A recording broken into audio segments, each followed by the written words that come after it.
Here's a spine-chilling tale for you. Gather around and prepare yourself for a story that will send shivers down your spine. In a quiet village, there was an old abandoned house at the end of a lonely street. The house had been empty for as long as anyone could remember, its windows dark and its doors creaking with age. The villagers whispered about the eerie happenings inside, but no one dared to enter. They spoke of ghostly apparitions and strange noises that echoed through the night. One stormy night, a young boy named Ali found himself alone in that very house. The wind howled like a pack of wolves, and the rain fell in sheets, making the night even more ominous. His parents had gone to visit relatives, leaving him behind with strict instructions to stay inside.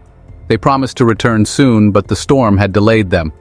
As the wind howled and rain lashed against the windows, Ali heard strange noises coming from the attic. It sounded like whispers and footsteps, sending chills down his spine. Curiosity got the better of him, and he decided to investigate.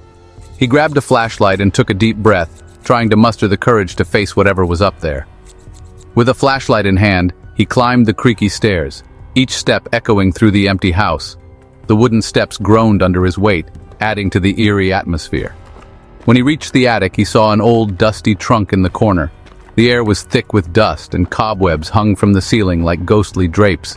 As he approached it, the temperature dropped, and he could see his breath in the air. The cold seemed to seep into his bones, making him shiver uncontrollably.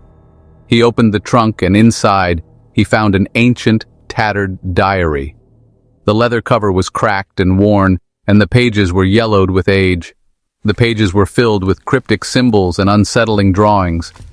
Strange figures and eerie landscapes seemed to leap off the pages as if they were alive.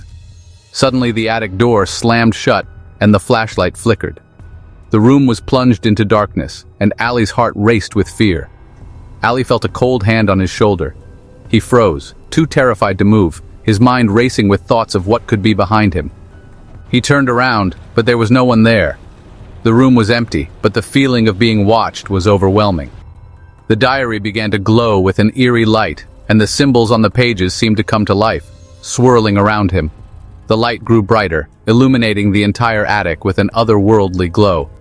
Terrified, Ali tried to run, but his feet felt like they were glued to the floor.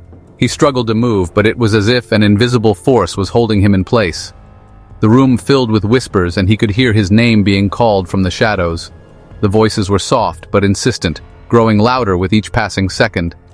Just as he thought he would be consumed by the darkness, the front door burst open, and his parents rushed in, calling his name.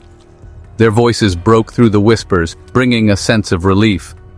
The whispers stopped, and the attic door creaked open. The oppressive atmosphere lifted, and Ali felt the invisible force release its grip on him. Ali ran down the stairs and into his parents' arms, trembling with fear. He could barely speak, but his parents understood the terror he had experienced. They left the house immediately, never to return. The memory of that night haunted Ali for years, a reminder of the horrors that lurked in the shadows. The villagers say that the house still stands, waiting for its next unsuspecting visitor. Sleep tight,